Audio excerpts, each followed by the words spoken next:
Cəbrayıl şəhərinin və Zəngilan rayonunun Ağalı kəndinin sakinləri kardioloji müayinədən keçiriliblər. Məqsəd ürək-damar sistemi xəstəliklərinin qarşısının alınması, miokard infarktı riskinin erkən aşkarlanması və müalicələrin təyin edilməsidir. Aksiya çərçivəsində qanda şəkər, ekspres üsulla xolesterinin səviyyəsi yoxlanılıb. Səhhətində problem aşkarlanan sakinlərə peşəkar tibbi məsləhətlər verilib, müvafiq müalicələr təyin olunub. 250-dən artıq vətəndaş müayinə edilib.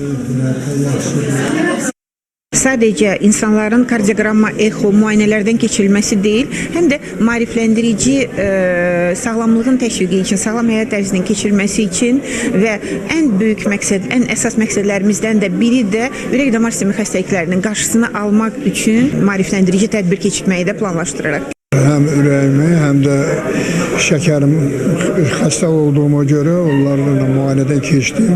Həkimlərdən də çox razı qaldım. Bütün kardioqramma kağızlarımı da aldım.